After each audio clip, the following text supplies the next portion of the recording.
안녕하세요 여러분, 성공합시다. 여러분은 요즘 여러분에게 일어나는 모든 일들과 어떤 만남 이런 것들이 다 주님의 소원 안에서 완벽하게 이루어진다고 믿으시나요? 아니면 도대체 나한테 일어나는 이런 일들을 해석하지 못하겠다 하고 질문하고 계신가요? 오늘 이 본문을 통해서 확실히 답을 얻게 되길 소망해요.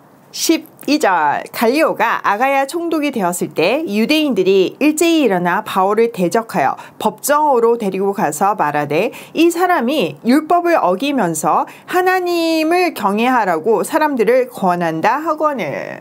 자, 우리가 11절에서 바울이 지금 고린도에서 1년 6개월 동안 지내고 있는 것을 봤어요.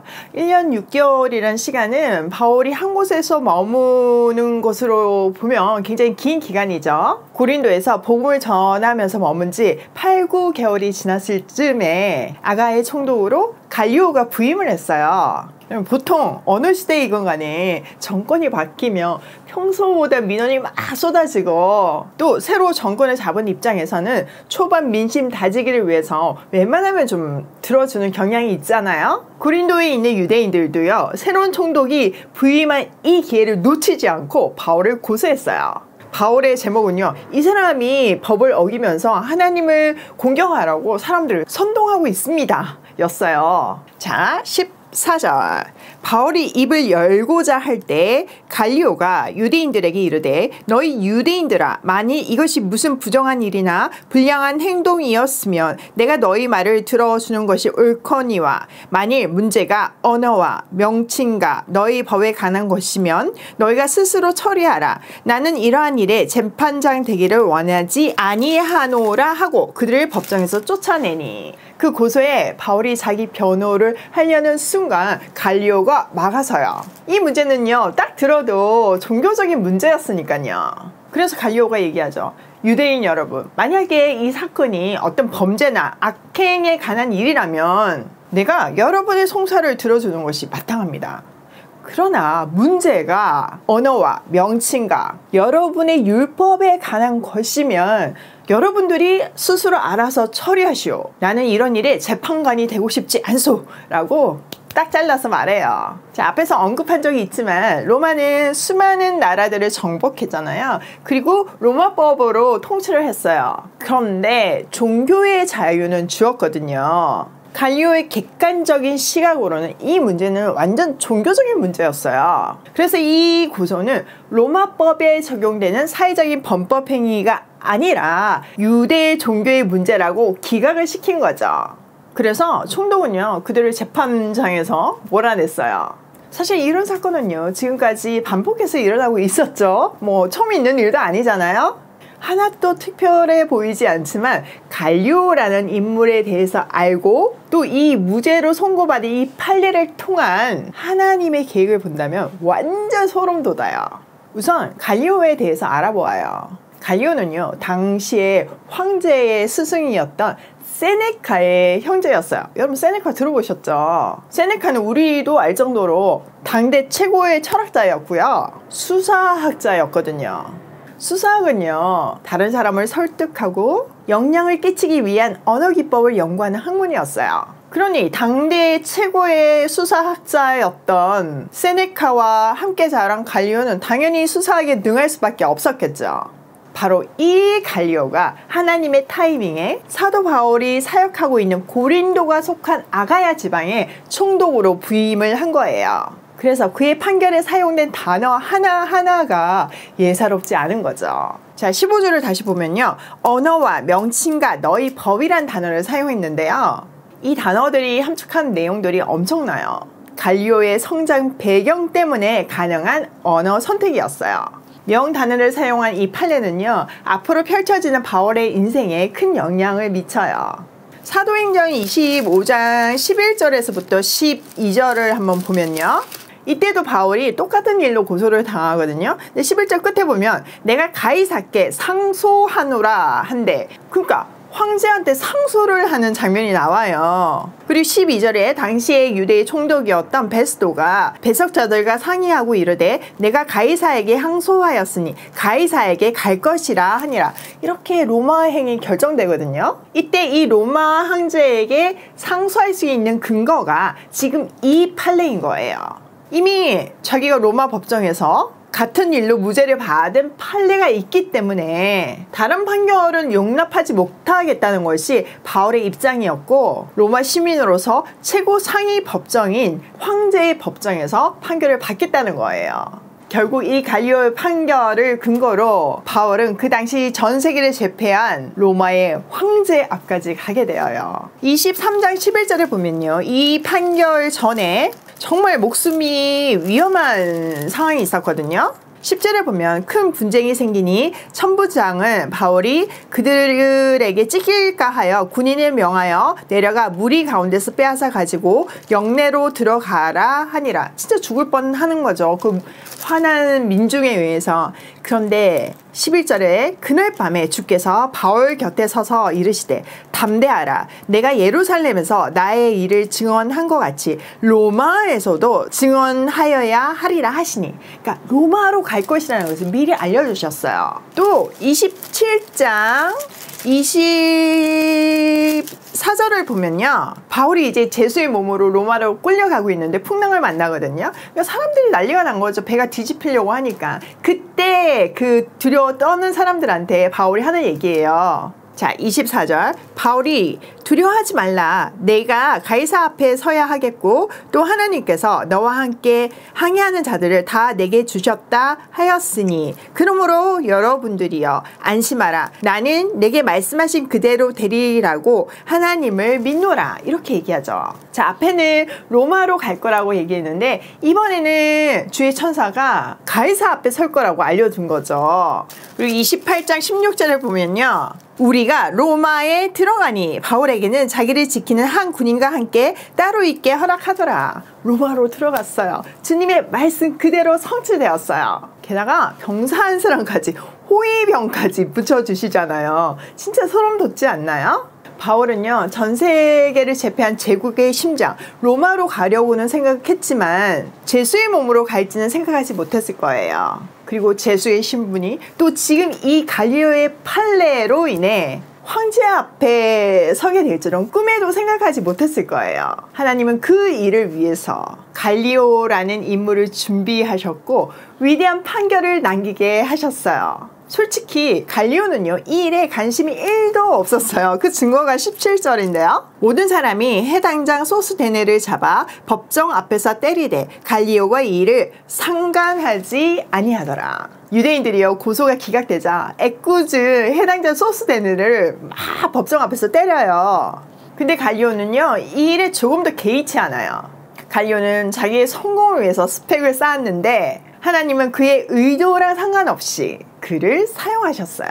그를 대학자의 집안에서 자라게 하시고 바울이 고린도에 있을 때 딱 부임하게 하신 하나님의 놀라운 섭리, 이것이 역사를 주관하시는 하나님의 주권이에요. 공중에 나는 새도 떨어지는 낙엽도 하나님의 섭리 안에 있어요. 그러면 하나님의 자녀인 우리에 대해서는 대책이 없으실까요? 우리에게서 일어나는 크고 작은 일들, 그리고 만나는 모든 사람들 다 우연은 없어요. 우연을 가장한 하나님의 완벽한 계획만 있을 뿐이에요. 우리 인생을 통한 하나님의 계획을 이루기 위해 믿지 않는 사람도 쓰시고 갈리오 같은 권력자도 쓰세요. 요즘은 더 세밀하게 그것을 경험하고 있어요. 그래서 작은 인연도 소중하게 여겨져요.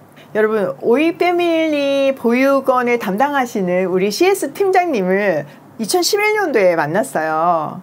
처음 가방 브랜드를 오픈했을 때인데요. 비즈니스는 진짜 안 되는데 너무 이상하게 인터뷰도 많고 소개도 많이 되었어요. 네이버 메인 페이지에 제 기사가 뜰 정도였어요. 그 기사를 읽고 그 사모님이신 지금의 팀장님이 마음에 감동이 있으셔가지고 목사님하고 같이 오셨더라고요.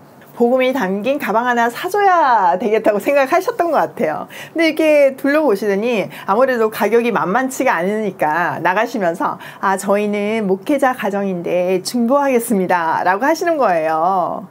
제가 그때 참 마음에 감동이 있었어요.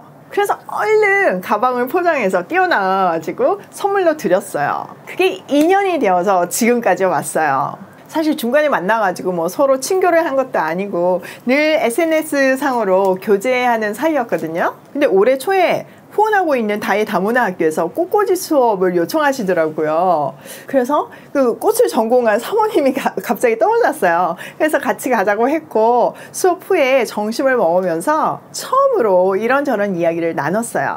그 대화를 통해서 일하고 싶어 하시는 것을 알았고 바로 그 자리에서 우리 회사 CS 팀장으로 제가 영입을 했어요. CS야말로 회사의 온도를 느끼게 하는 곳이잖아요. 그래서 이분만큼 적임자가 없다고 생각을 했거든요. 사실 이 분야의 경험은 없으시지만 제 눈엔 하나님을 신실하게 믿고 이웃사랑을 실천하는 삶의 태도만큼 큰 스펙이 없어 보였어요. 근데요, 하나님의 계획은요 더 원대하셨어요. 저는 우리 회사 CS 팀장님으로 생각을 했는데 하나님은 오이 패밀리의 보육원 사역을 위해서 우리를 만나게 하셨더라고요. 4월 5일에 입사하셨는데 5월 5일에 갈비 오병 사건이 있었어요. 그 일로 오이 패밀리라는 단체가 만들어졌고요. 진짜 놀랍지 않나요? 근데 이분이요 어떻게 일을 하시냐면요, 최근에 약사이신 오이 패밀리 한 분이 30명의 아이들에게 영양제를 후원하고 싶다고 연락을 해오셨어요. 보통 뭐 이런 일을 받으면 아주 간편하게 한 기관에 연결하고 말죠. 보통 한 기간이 뭐 30에서 50명 정도 되니까요. 근데요, 우리 팀장님은요, 우리가 따로 분류하는 좀 상황이 어려운 보육원 리스트가 있거든요. 그곳에 이 영양제 공지를 올리시더라고요. 그리고 꼭 필요한 아이들의 사연을 받으시더라고요. 제가 몇 가지 사연을 좀 짧게 소개를 하면요, 한 아이는 친부에 의해 배우자 폭력, 친모의 알코올 중독과 우울증 증세로 정서적으로 불안한 상태로 자람. 2012년 아빠의 죽음으로 집이 경매로 넘어가 지하철 찜질방에서 생활함. 거리에서 자라서 죽여버리겠다, 죽을래 등 협박하는 거친 말들이 일상이 되어 있음. 밖에서 생활을 많이 해서 내년에 중학생이 되지만 또래 친구보다 키가 작음. 너무 가슴 아프죠? 또 다른 사연은요, 친부는 교도소 폭력 중에 자살, 친모가 가출하여 고원에서 자람, 자주 방문하는 삼촌의 상습적인 성추행으로 시설에 오게 되었음. 아동에게 큰 트라우마가 되어 현재 ADHD 약을 복용하고 있으며 부작용으로 식욕이 없어 밥을 거의 먹지 못하는 상태. 또 다른 아이는 친부의 방임 학대, 친모의 가출로 쓰레기 더미 같은 집안 환경에서 자람. 발견된 당시 바퀴벌레가 많아 사람이 살기 어려운 상태였음. 선천적으로 포이스제거스 증후군을 가지고 태어났고 지적 장애 상급임. 포이스제거스 증후군은 초기 장기에 생긴 용종을 제거하지 않으면 악성 종양이 생기는 무서운 병으로 수술 후 지금 퇴원한 상태, 영양 공급 필수. 정말 도대체 믿을 수가 없는 너무나 가슴 아픈 사연들이 이렇게 쏟아지고 있어요.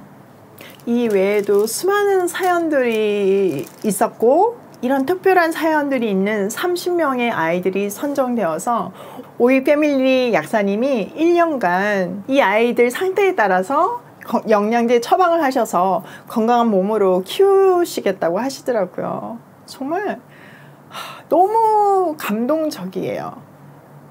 이런 아픔은 아이들에 대해서 여러분이 보내는 그 정말 약 한 알도 헛되이 쓰이지 않게 하려고 최선을 다하는 이런 팀장님이 계시기에 사실 오이 패밀리가 쓰임 받는 거거든요. 오이 패밀리로 들어오는 모든 후원금이 이렇게 진심과 정성으로 전해지는 것은 팀장님이 없으면 저는 불가능하다고 생각해요. 10년 전에 그 의연한 만남, 그 만남에 이런 하나님의 멋진 그림이 숨겨져 있을 줄은 저는 상상도 못했어요. 든든한 동력자를, 또 여러분을 붙여주시는 하나님의 손길을 보면서 저는 이 일이 하나님께서 얼마나 기뻐하시는 일인지 확인하고 있어요. 여러분, 역사는요, 하나님이 주관하세요.